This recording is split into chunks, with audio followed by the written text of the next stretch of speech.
All right, welcome to our Wednesday night New York Giants Preservation Society meeting for today. Today is August 23rd, 2023. Tonight we have Giant royalty. We have Artie Wilson Jr., whose dad played on the Artie Wilson Sr., who played on the 1951 pennant-winning New York Giants baseball club. Before we turn the microphone over to Artie, and by the way, Artie is currently, he resides in Hawaii, so he was kind enough to hop aboard. They're 6 hours behind us, so I'm sure we're ruining his workday, but hopefully he'll enjoy his time here. Just a couple of things. Next week we will revert back to Thursdays. We have Bill Nolan and Glenn Sparks, who contributed to the Willie Mays 5 Tools book.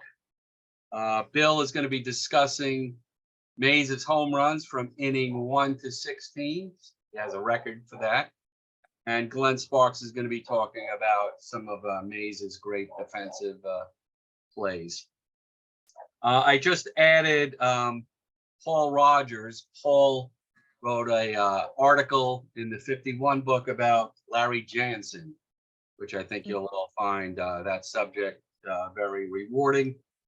And this Sunday, the Giants are going to add Mike Murphy to the Hall of Fame plaque outside of Oracle Park. You might want to look for an article by John Shea on that.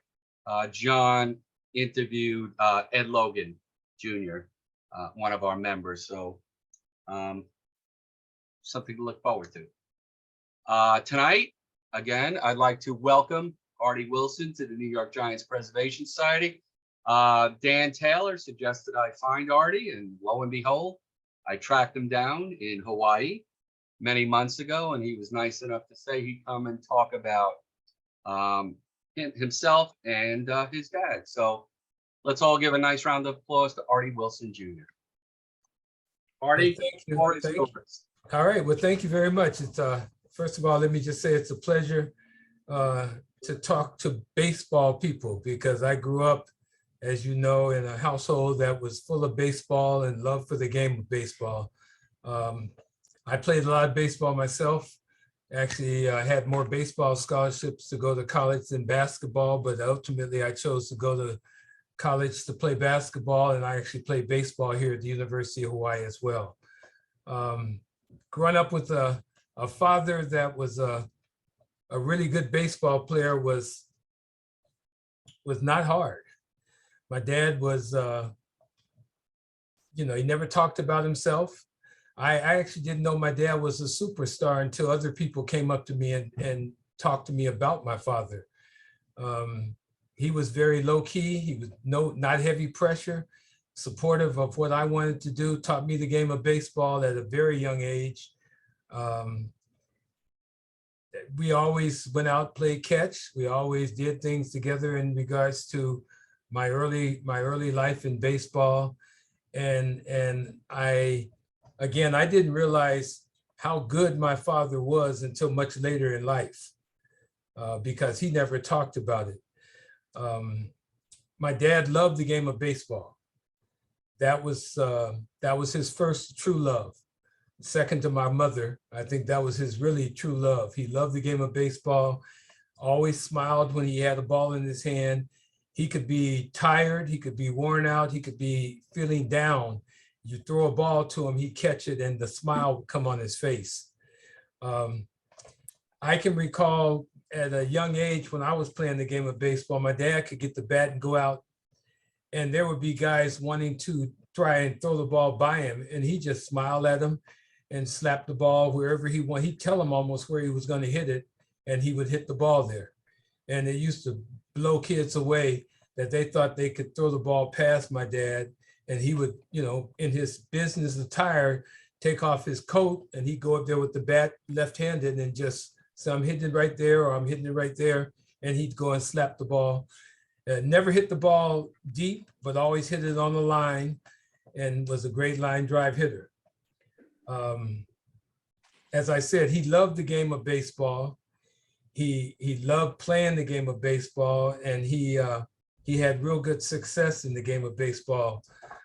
from the Negro Leagues to the Coast Leagues when Major League Baseball was not on the West Coast. He had a lot of success with Oakland, Seattle, Portland, Sacramento. And he had just a good time playing the game of baseball. I mean, that was his love. Do you want to, did you speak to your dad about his time on the 51 team?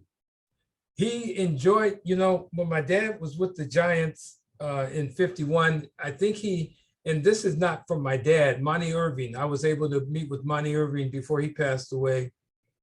He came by our house and he was talking to me about my father. See, again, my dad never talked about himself. He never said, yeah, I could hit the ball real well. I heard it from various people.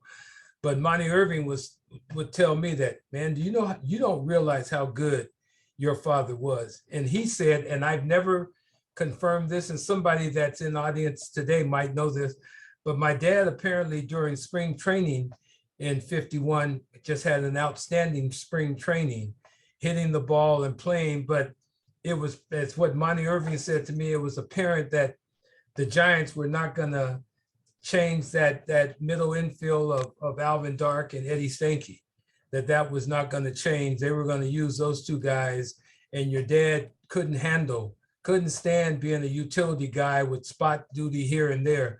He wanted to play every single day, and he was not happy, he was not comfortable. And when the opportunity presented itself, he told, I guess, Leo, you need to go get the kid being Willie, because he needs to come up here and play. Let me go, because I want to play every day. I'm not good at doing this spot thing. But this is from Monty Irving telling me that. Now, in the conversations with my dad about it, he just said that the time wasn't right for him at that particular point in time. But he did talk to me about being signed by the Cleveland Indians after a great success season in Mayagüez, Puerto Rico. And there was a dispute between the Indians and the New York Yankees that the commissioner of baseball voided the Indians contract and awarded my dad to the Yankees. After he told me that, and after my dad passed away, I was going through things in my house in Portland, Oregon, clearing out all the family stuff. And I came across telegrams and telexes from the commissioner of baseball and letters telling my dad that his contract with the Indians has been voided and he is the property of the New York Yankees. So all of the things that my dad had told me about, I actually have the original copies of the correspondence from the commissioner of baseball voiding his contract. And my dad didn't want to go to the Yankee organization. He wanted to play with Cleveland. And when that didn't happen, he went to Oakland and started playing in the Coast League. Did you have, you mentioned your conversations and dialogue with Monty Irvin. Did you, in all these years, ever speak to Willie Mays about your dad? Yeah, Willie is my godfather. Wow. Willie and my dad, when my dad was playing with the Birmingham Black Barons, my dad was in his 20s, early 20s. Willie was 15 or 16 years of age. And my dad also played with Willie's dad, and he was called Cat Mays. He was smaller than Willie, but he was a fast outfielder. And when my dad started playing with Willie, and I think it was 47, 48 with the Birmingham Black Barons, Willie's dad asked my father to take care of him because he was so young, especially on road trips and stuff. And so Willie ended up being my godfather, and I was able to go with my mom and dad back when Willie celebrated his 75th birthday at Candlestick Park in the new ballpark in San Francisco. They invited my dad and my mom and myself, my sister, and we all flew up for the 75th birthday. And this was back in, gosh, it's been 20 years. Yeah. Did you get a chance to see the new documentary on him? Yeah, I saw that, and I was actually on the airplane and I saw it, and it was cute that he mentioned my dad as one of his teachers in baseball. That's and right. I have a number of articles and when Willie and Mickey Mantle were brought back to base, welcomed back by Uberoff to baseball after being put on the side because of so-called gambling or casino affiliations. In that article, Sports Illustrated, Willie credits my dad with being his teacher in baseball, that he learned to play the game of baseball and to play it the right way from Artie Wilson. Great. Yeah. Bill Clink, do you want to share your stuff? Unmute, Bill. Bill, you're muted. I'm no longer muted. There you go. I'm out of mute jail. It's a little hard to see, I think, but this was his 1951 yearbook story and photo, and down here he signed it. Wow. Over here to me. The facsimile signature is up in this corner on it, but it's in my book of Negro League and first 10 years of black players in America in the majors. He has some minor league cards that are fairly rare. The story behind these cards real quickly is the black players who appeared on the Remar Oakland cards, there were 3 or 4, Alonzo Perry and him and a couple of other guys. They were always the hard cards to get. And when I started collecting that set in the 60s, I was told I wasn't ever going to get Perry or Wilson or any of the black players. When collecting became more in vogue and money became more involved, suddenly Alonzo Perry, and here I have that. You have that one. That's that's the 49 Remar. Right. And he's known there as Arthur Lee Wilson. Arthur Lee Wilson, yep. And yeah, I hope you have this one. I have that one as well. That one's the 50 card. Yeah. And then on the back, they have some, they have this Sunbeam bread, isn't it? Right, that's Remar Sunbeam bread. Yeah. And those are some wonderful sets from the 40s. You may not have that one. I don't have that one. I don't have that one, and I'd love to have a facsimile. I'll show you one right here. I will get you this one. This is a 1952 Seattle Rainiers card of it, on it. And the shame was he appeared on the 58 Sacramento Solons. And that was his last big year. He was out of baseball for a few years, and then he came back in 62. But in 58, they put out 9 cards, Union Oil did, on the Sacramento Solons. Unfortunately, they did not put out an Artie Wilson card. So we missed him in his final big year on that. But I was going to ask you, I know a few of the guys were new before they passed, a few of the guys who played on that 58 team. Did he ever talk about either Bud Watkins or Roger Ossenbaugh, who played with him then? No. They were great pitchers. Yeah. Minors, great pitchers.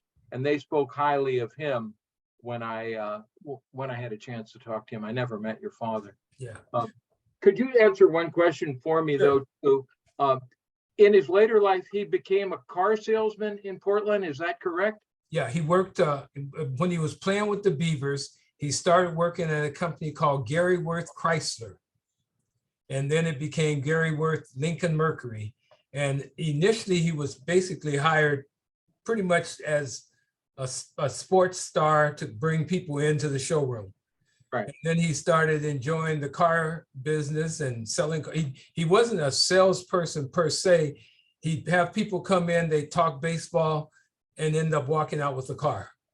That's always good. Yeah, and it was always good. And to be quite honest with you, it kept me very humble, because in high school, I would be a baseball or basketball star on Friday night, but Saturday morning, my job was to go wash all the cars on the lot at the dealership with a bucket in the hole in the rain. And I became very humble the next day, because guys would drive by, honk the horn, great game last night. And I'd be like, yeah, thanks, with the hose and bucket washing cars. Yeah. That's a great story. Thank you very much, Artie. I wanted to share this. I don't know if you can see this. This was I have this card. This was a 1951 New York Giants card, baseball card. Right. Yeah, that's actually a set called the TCMA, the Card Memorabilia Associate set. it's a set of 27 cards Okay. that are there, and it's a wonderful, cool set because everybody who played was there, from Yeah. Artie all the way to everybody. So I'm glad you got that Artie Wilson card off the TCMA set. That's his only major league card as far as I know. Correct. As far as I know as well. Yeah. Bill, if you have any cards that Artie does not have, maybe you could scan them, send them to me, and I'll forward them to Artie. Yeah. I'll- That'd be great. And if I have anything that any of you guys, I have no problem providing that as well, because I'm fascinated at history, and the more I'm finding out about my dad, the more appreciative I am of him as not only my father, but as a baseball player. I was talking to Willie at that baseball celebration the last time that we were together with Bill Greason and a couple of the other guys from the Birmingham Barons team of 48. And then we were talking to a couple of other guys, and they talked about my dad when he first faced Satchel Paige as a player. And Satchel Paige was the pitcher, and my dad, they were playing against the Barons, and my dad was up in the first inning, he leadoff hitter. Satchel was playing, and apparently my dad, fouled off a couple balls, and Satchel threw a shot, and he hit it down the left field line and ended up at second base.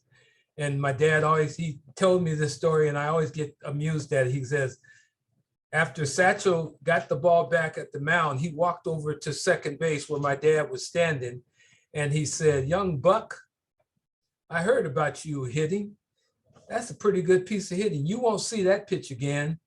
And then he said, he looked at my dad, he said, "Now, you might as well sit down here because you're not going any further."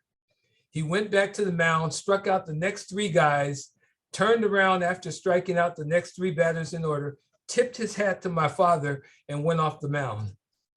And my dad always would tell that story whenever I would see him talking to people about his exploits and facing Satchel, and then after that, playing on the Satchel Paige All-Stars.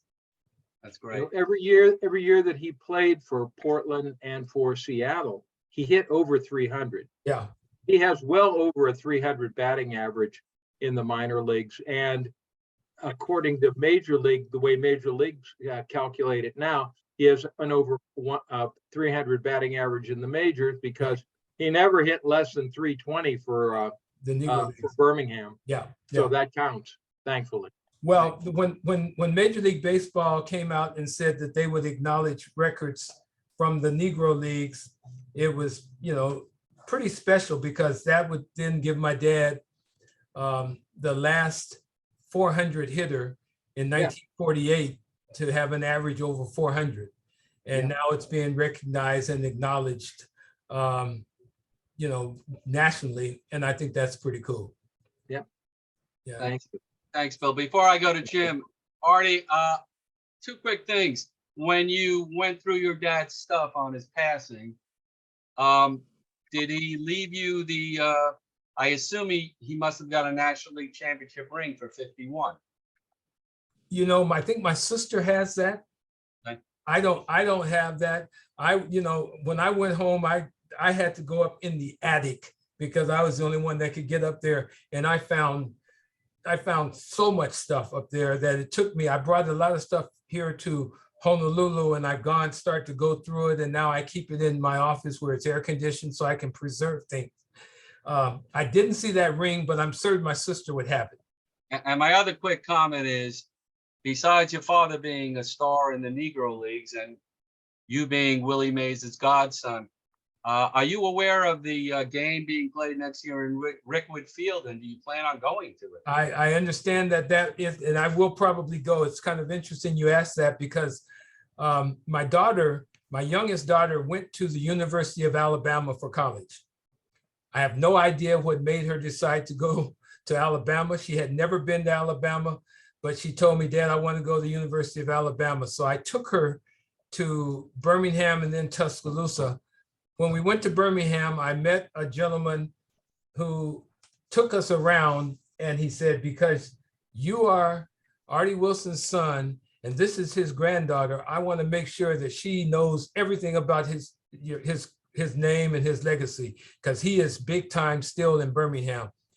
They take us to the museum, the new museum in Birmingham. I think it's called the Southern Negro League Museum in Birmingham. And at the door, at the entry, there's a hologram, and the hologram is my dad at bat. And it has hours of operation, everything else. And there's my dad right there at bat. And then there's a dugout in the museum that has a lot of memorabilia about him. And it was very cute because they had a lineup that was listed, and Artie Wilson was batting first or second. And the ninth batter was Willie Mays, which I think is just incredible. Thank you so much. You should be so proud. Yeah. Mr. Weber, you were up. Hey, Artie, you mentioned Willie Mays' dad. Did you Yes. know him? What did you hear about him? You're the first person I've ever heard mention him. I didn't know him. I've never met him, but my dad always talked about him, and they called him Cat Mays. And he was not as big as Willie. Willie got big old forearms and that type of thing. Willie's like 5'11", but Cat was smaller, but he was, I guess, very fast, and he was an outfielder, and he played baseball in the Industrial League and in the Negro Leagues as well. Thank you. I personally never met him. Thank you. Thank you, Jim. Storm and Norman Coleman, you are up. All right, thank you. Hi, Artie. Hello Look, there. you tell great stories. I just have two things. One thing is, I wanted to comment that your father's batting average was better than 320. It was 366 with the stats that they have available, which Mhm. means he's tied with Ty Cobb. Okay. So I think that's something worth knowing. I wanted to know if you have this. Yes, I do. Okay, because if you did, I was going to take a picture and send it to you. Yeah. Yes, I do have that. Yeah. This is one of my favorite autographs in my autograph collection. I love it. I love it. Yeah. And Lionel Hampton was my sister's godfather. And just so I saw that his name on that card. Yes. My parents, they did a renewal of their vows at the 45th anniversary. And Lionel came to Portland and stood with my dad and mom again.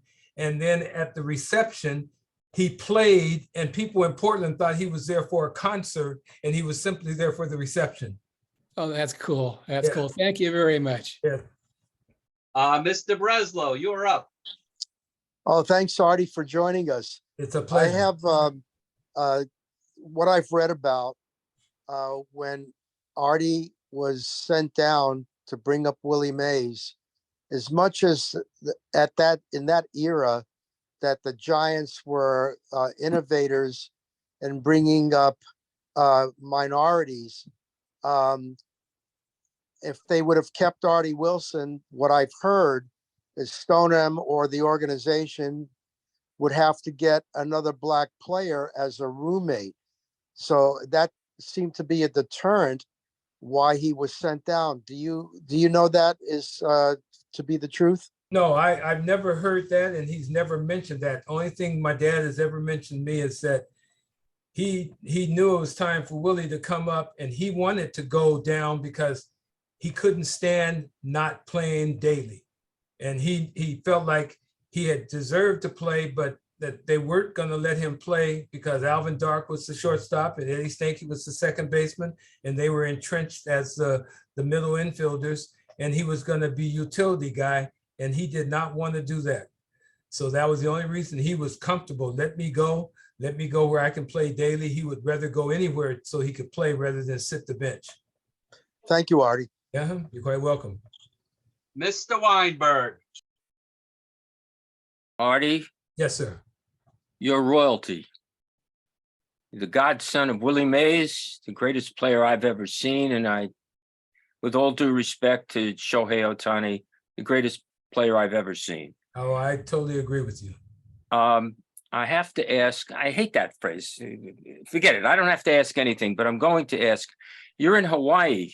Mhm. You're okay. Obviously, you're okay, but how close were you to that mess? Well, I live on the island of Oahu, which is a few miles away. It's a 20-minute flight to the island of Maui.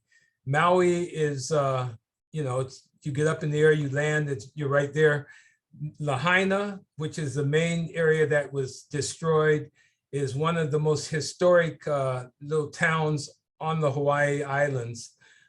It's a center of a lot of the history of Hawaii, and unfortunately, short of a church and a banyan tree, everything else is gone. I mean, gone, everything. There's nothing standing. It looks like a scene out of a movie, a war movie where an atom bomb was set off or something, because it's completely, everything is gone. And we're okay on this island. People in Hawaii are rallying, and there's a lot of support for the families that have lost loved ones, that have lost their homes. The problem that we've discovered recently is when the fires happen, the schools allow kids to leave the school to go home. Well, a lot of the kids went home and the parents were working and not home. And by the time the parents found out about everything, they could not get to the homes because the fires blocked all of the roads and whatnot. So kids, young kids were home not knowing what to do. The cell phones went down, the landlines were not effective. And a lot of young kids, unfortunately, I think are going to be, if they're discovered, the remains will be discovered, it'll be by DNA, and some will never be discovered because they were sent home, went home from school, and the parents never got to them. Well, I don't know what to say other than there's a connection indirectly through my family to some people who did survive, but my heart goes out. It's just, I've seen the photos, I've seen the video, it's horrible. I'm glad you're okay. Yeah, no, we're fine, and we're trying to do what we can to help people from that island in a lot of different ways. And to be quite honest, the world has been generous and kind to the people of Hawaii. There's so many organizations that have stepped up, and there's a number of professional sports teams that have donated money to the Hawaii Strong Foundation and different things. So the island will rebuild, but will never recover quite what Lahaina used to be. I mean, it won't be the same. Understandable. Yeah. Back to, I don't know if you've seen this book. I'm sure you have. I'm going to hold it up. It's called Willie's Boys. No, I haven't seen that. It's by an author named John Klima, and it's about, the subtitle is The 1948 Birmingham Black Barons, the last Negro League World Series, and the making of a baseball legend. I read this book 20 years ago. Okay. I scrambled to try to find, your dad is prominently discussed in this book. Okay. And I found, I think, one paragraph. I'd like to read it. That'd be great. It's well done. Bear with me a second while I put my, get some more light in here. When I read the book the first time, I didn't have glasses. Now, even with glasses, I can't. Bear with me, because I think it's worth reading. I even got a, hey Siri, turn on the flashlight. Hey, there we go. Okay. This is crazy, right? Yeah, no, Siri's your good friend. Yeah. I'm reading from the book. It's page 37 of the hardcover. First thing most people noticed about Artie Wilson was that he was missing the tip of his thumb on his right hand. You're shaking your head, you agree. When he played baseball, he was nimble and rangy and glided through the infield dirt. Artie followed the money as surely as he watched the grounder into his glove. He could transfer the ball to his throwing hand so quickly that it looked like he never touched it.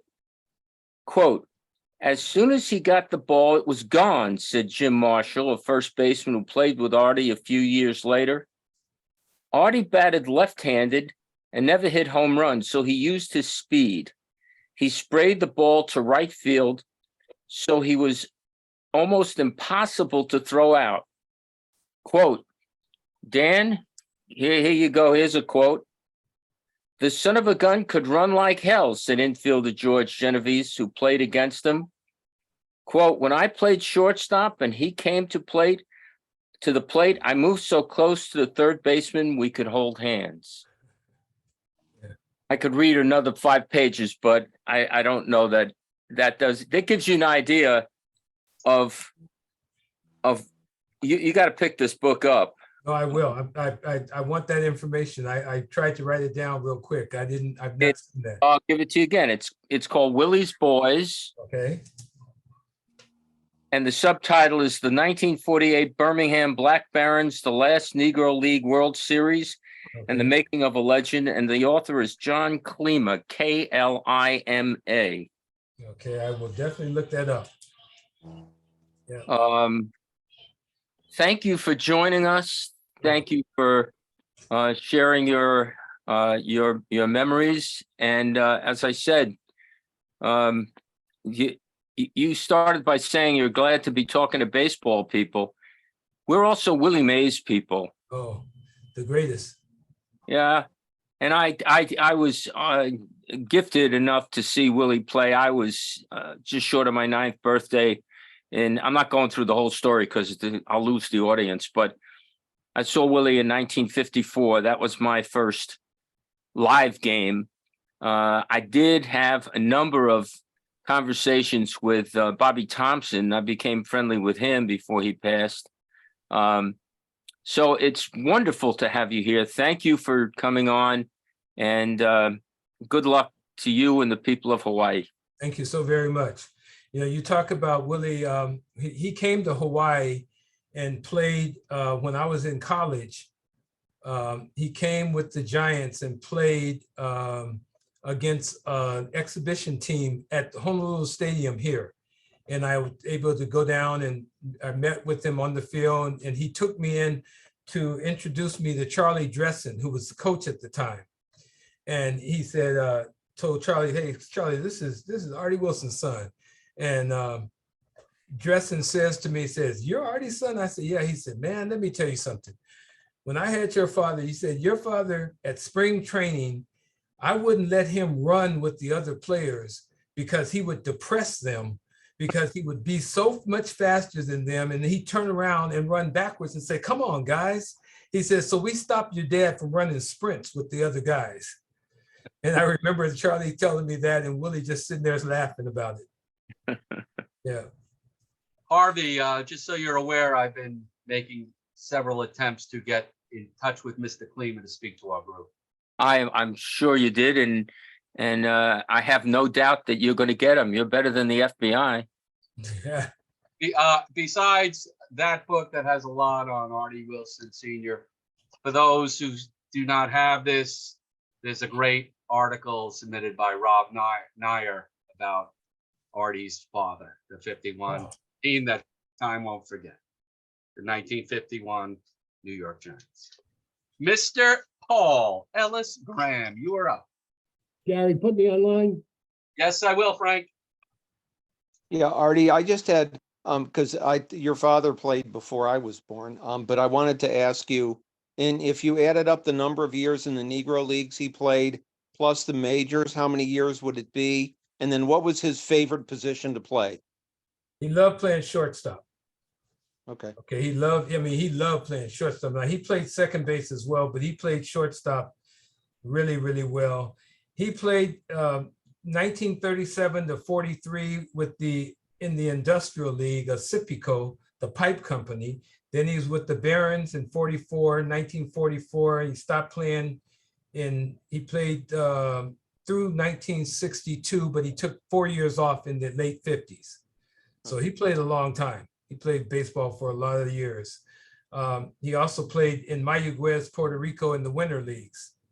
Right. I can't remember who it was talked about his accident with the tip of his thumb.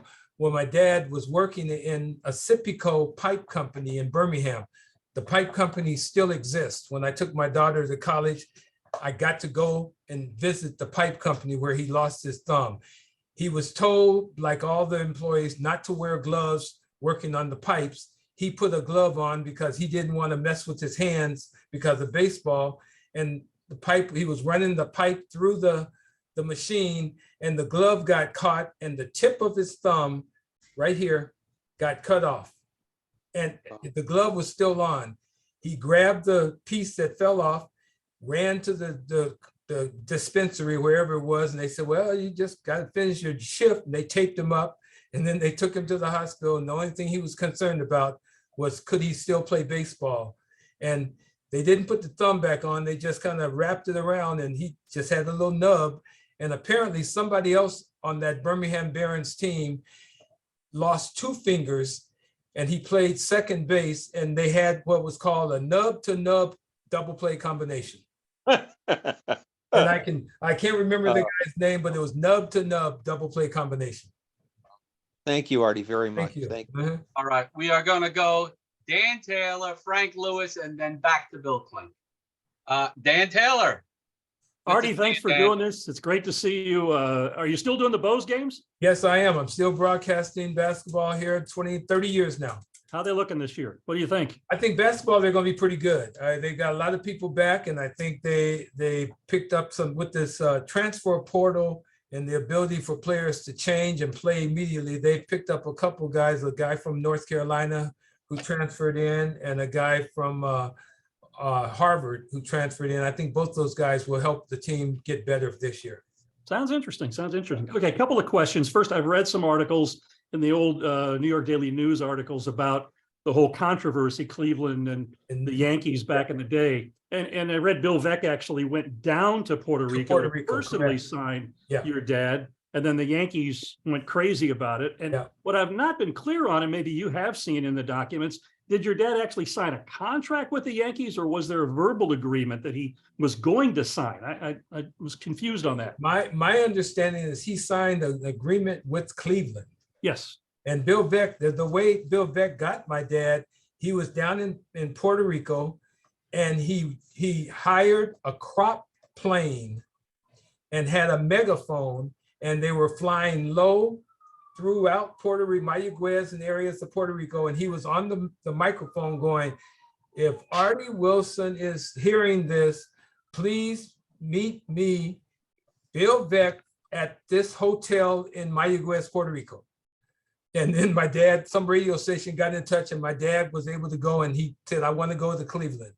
So that's how the signature happened. Now, he never signed an agreement with New York, the Yankees. The Yankees went to the owner of the Birmingham Black Barons and tried to buy my dad's contract and from the Barons. And that deal was made, but my dad never signed it and never agreed to go to the Yankees. Okay, interesting. Thanks for clearing that up. And kind of what Harvey alluded to, George Genovese, whenever I would talk to him, he played for the Hollywood Stars in 49 and 51, and he would always rave about your dad. He said, he was a game changer. And whenever he got on base, we had to, be on our guard because, you never knew when he was going to run. And they had a great pennant race, I think, in 49. I think it was Oakland and Hollywood down to the wire. So that was exciting. Yeah. One other question, whether Birmingham and barnstorming, and I know the Giants used to, at the end of spring training, they would kind of barnstorm the South. And I'm wondering if your dad ever talked about experiences that he may have had having to stay away from the team and some of the things that may have happened to some of the African-American players. Yeah, well, my dad is kind of interesting. He had a great love for Billy Martin, okay? And that love came from the time that they played together in Oakland. Mm-hmm. When he first went to Oakland, after his experience with the Giants, there were 2 players, I think, on the Oakland Oaks that quit because my dad was coming out to play. And Billy Martin said, I'll be his roommate. So Billy Martin and my dad were roomies. And there were restaurants that wouldn't serve my dad, and Billy got in fights about it with restaurant owners and with the staff, that my dad would say, no, that's okay, just go ahead. And Billy would say, no, you're coming in with us. So there were things like that happened with Billy Martin. My dad was not confrontational, but he was not a fighter per se. But he did not back down. Okay, he was quiet but extremely confident, and he thought he could win you over if you got to know him. And he didn't care how bad you tried to treat him. He just say that was your problem. I remember my dad talking about facing pitchers in different leagues when he played and how guys would try and throw at him. And his response to me was always, as long as I have this, and he would bring his bat up, he said, as long as I have this, there's nothing they can do. They can't get me because I have this. He, in his mind, he always thought that didn't matter if pitcher throwing right at him, he could foul it off just because he had his weapon. His weapon was always the bat. He said he would foul off 10, 12, 15 pitches and then slap a shot straight through the box. And he'd call it undress the pitcher. He'd undress him, go to first base and laugh. And that was just the way he approached things. He said, I've heard my dad, when I was sitting with him back in the day and people would come over and talk, and I'd hear him talk about how players would come at him at trying to break up a double play, come at him with the body roll or the high cleats trying to get him out, and nobody could get him. I mean, my dad rarely got taken out because he was pretty nimble, but he also, I remember a player, and I can't remember his name, he said, your dad would say, you come at me again like that, you're going to be eating this ball, because he would throw it straight at them. If they started to come at him too hard, he would throw it with that little sidearm shot of his. But he would not be aggressive in trying to hurt somebody, but he would take care of himself. That's great. That's great. Artie, best on your 30th season. We miss you guys coming through Fresno here, but thanks for doing this. This has been great. No, this is great. Fresno was always a great stop for us. And hopefully with all these realignment of conferences, who knows, we may be back together. That'd be fun. All righty. Take care. Dan, thanks for the great lead, by the way. Frank Lewis, you are up. Now, Artie, I want to thank you for this great job. What I'm going to ask you has nothing to do with the subject of your presentation, but it has to do with Maui. I can't find this out. Maui is supposed to be devastated. People are out of their homes with no place to stay. So how did all the television crews,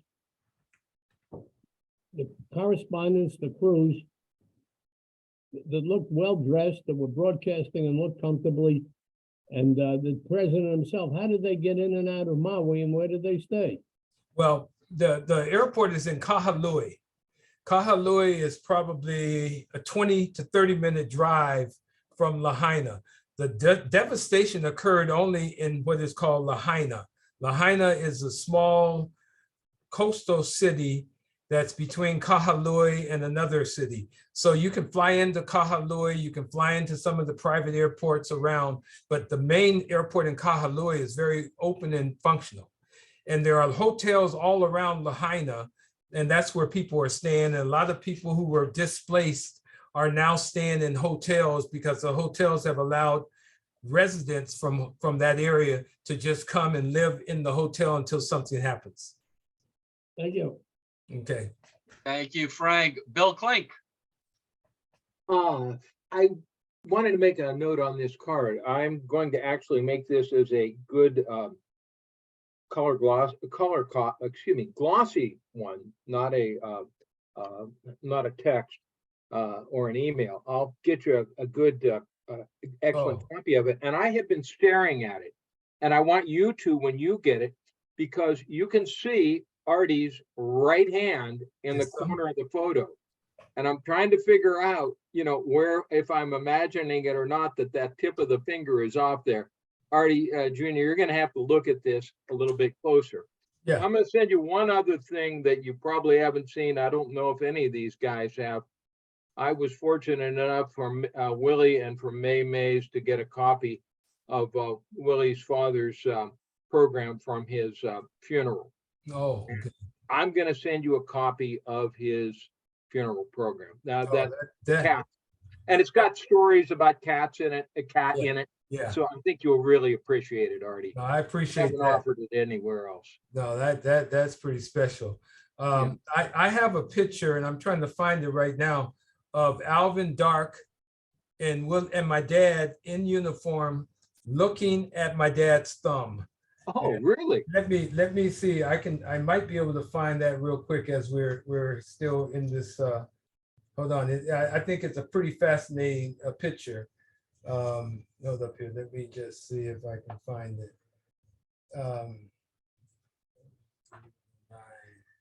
But and the caption is Alvin Dark looking at Artie Wilson's thumb.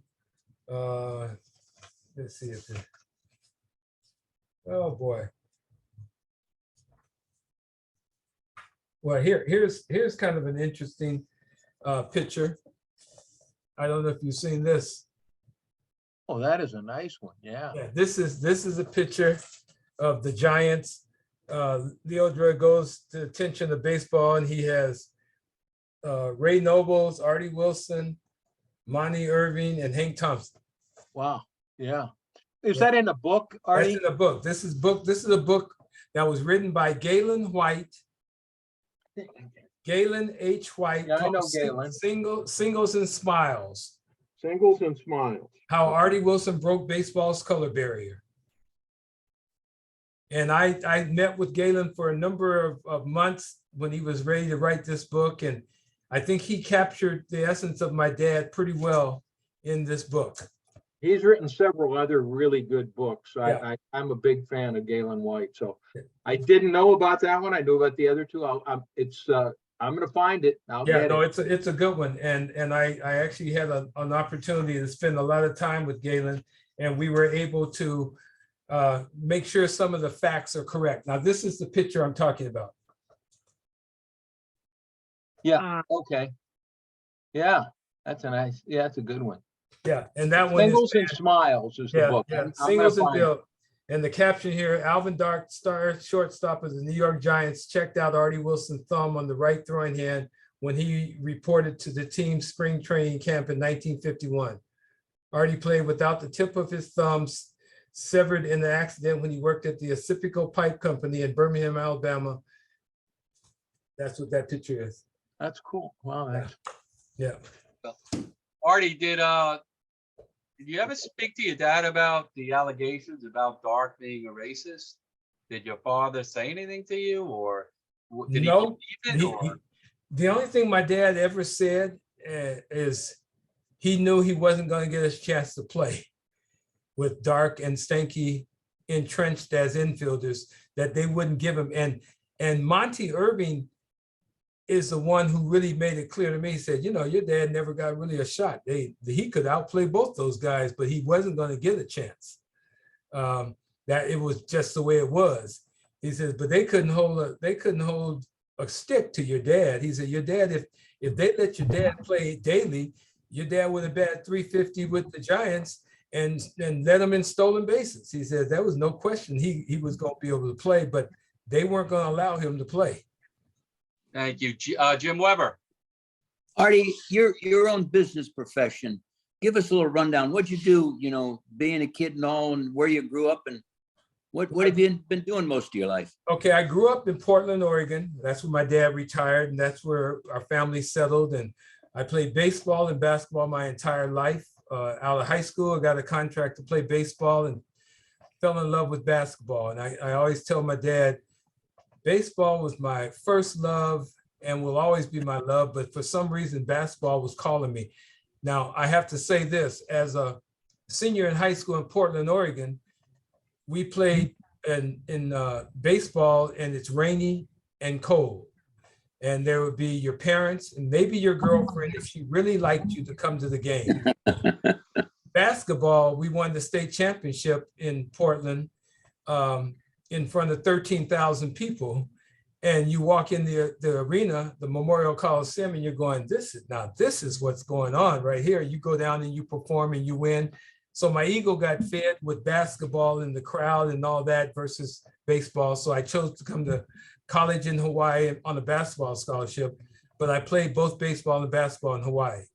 Got a shot with the Trailblazers when they cut me. It's funny, I was watching Bill Walton's 30 for 30 documentary, and I'm sitting there with my wife watching, and I'm looking, I go, honey, there I am. Because I was in camp with Bill at the same time he was at camp with the Blazers. And I was in the background, we were working out shooting. And my wife went, wow, you were much thinner. I said, yes, I was. But I after getting a cut by the Trailblazers, I came back to Hawaii, and I was gonna go to Europe and play basketball, and then got a contract to play in Tel Aviv but they sent me a one-way ticket and I was not going for one way. I said, give me a round trip and I'll be there. And they never did. And I never went. So then I was going to law school and got into real estate. And I've now celebrated 40 years in real estate. I have my own real estate company here in Honolulu. I have been broadcasting basketball games on the college level for the last 30 plus years. I do 30 to 35 college basketball games, NCAA games every year, and have been doing that for the last 30 years. Thank you. Married, have three daughters, didn't have a son, but now I have 5 grandsons and 1 granddaughter. Good for you. Excellent. Anybody else have a question? Steve, I like when you wrap this stuff up about having guest speakers who weren't necessarily Willie Mays. Like, you want to say something? Well, you know, I read the book that Harvey showed, and I'm sure you have been trying to get Klima to come. I don't want to retell the story before, although why not? There's only a handful of people that heard it. Norman's going to like this one, and so will Renee. There was a TV, kind of a, almost like a documentary show that was on in Westchester. It was in 2006. I forget the channel, but it was in Westchester, New York. It was about a 25-minute show, and it talked about the Giants sign stealing in 2001. It was right after Prager came out with his book. And the guest was the guy that broke the story, was Sal Evars. And he trashed Leo DeRocha throughout that show, and he talked about Bobby Thompson in a negative way, all kinds of stuff. And some of it was comical. The most comical thing was when he told the story about Artie Wilson. It was spring training. I assume it was 51. And in those days, one of the guys said it before, after the spring training was over, that the teams would tour before they came back to wherever they're playing first, whether it's Philly or New York or whatever. And this particular season, they ended up in Colorado. Now, this story is from Sal Levar, so you got to take it with a grain of salt. The night before, there was a blizzard, and the field had a lot of snow, and they shoveled it into the outfield warning track. And one of the guys on Cleveland, I guess, hits a ball deep. And Wilson was playing the outfield. He runs back. He doesn't catch it. Nobody sees that.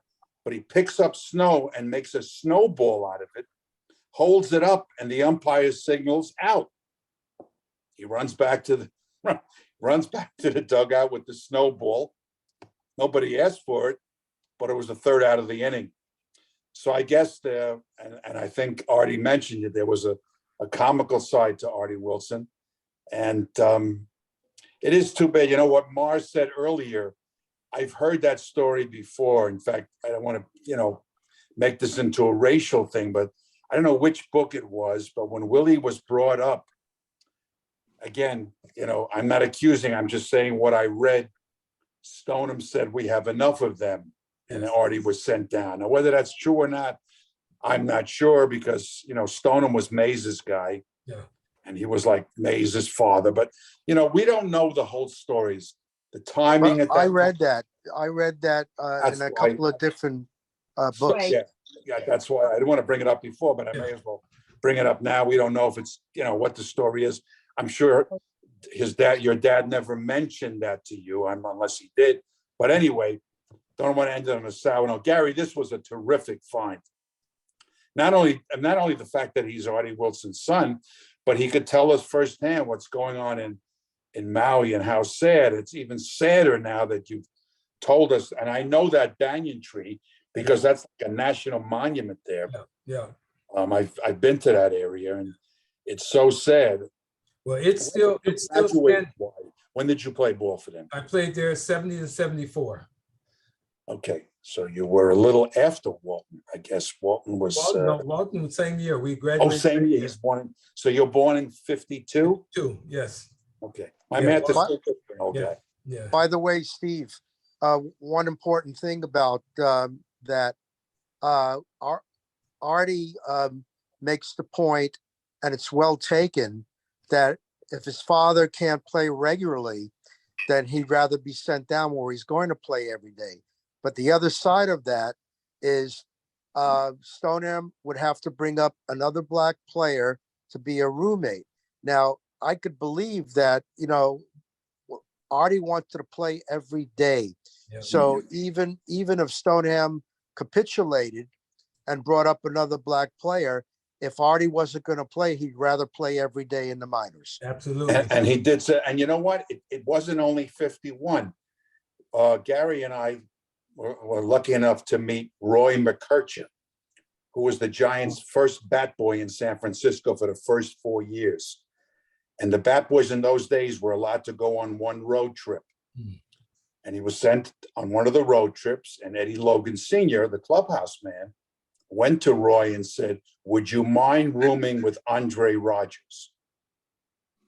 He was obviously the odd man out as far as the African Americans. And that was probably the first year in San Francisco, which was 58. And, Roy McCutcheon being whatever said, "No, I have no problem with that," not knowing what that was all about. So it didn't end in 51, 2, 3, 4. Look, Pumpsy Green, 1959. How was, Boston? I mean, we could talk about this for hours and days, but No, now you this really is Gary, kudos to you. Kudos to Artie for coming on. This was a great session.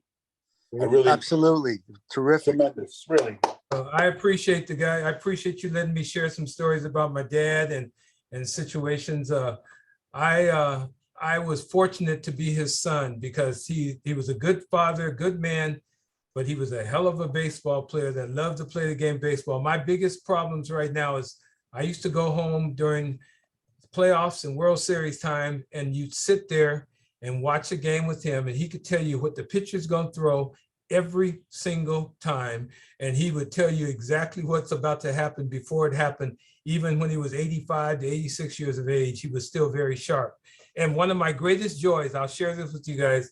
I played in because I played baseball here, we played on a team called the Columbian All-Stars, and we played charitable events here in Hawaii. One year, my dad came to visit, and we got him to come out and play. And in softball, it was a Wilson to Wilson double play. I played short, he played second, and we turned a double play in softball against the Magnum PI, Tom Selleck. He had a team. We played them for a benefit in front of 5,000 people. We turned the double play in front of the Tom Selleck Magnum PI cast against them. I'll take that to the bank. That's a good one. Thank you, Gary. Yeah. Hey, Artie, we cannot thank you enough. Let's give it up for Artie Wilson, Jr. Thank you, Artie, very much. That was Thank wonderful. Thank you, Artie. And I hope you guys don't mind if I can once in a while come on and listen, because I'm fascinated by what you guys do. Artie, I was about to mention to you, please don't be a stranger. We send out the emails. If anybody piques your interest, please hop aboard. I surely will. I tell you, one of the guys who I got excited about at Willie's was Orlando Cepeda, who talked to me about my dad. He wanted to play baseball. He wanted to be my dad when he was when he was a child, and he was gushing over my dad. So somebody like him, if you get him on, I'd love to be able to listen to him. All right, guys, Artie Wilson. Thank you. Guys, we will reconvene next Thursday. I'm going to shut off the recording. If anybody wants to sit around and talk about Giant baseball, they happen to win today. So everybody should at least be happy, even though everybody's upset. Oh, my God. Artie, have a great night, everybody. All right. Goodbye. Thank you. Just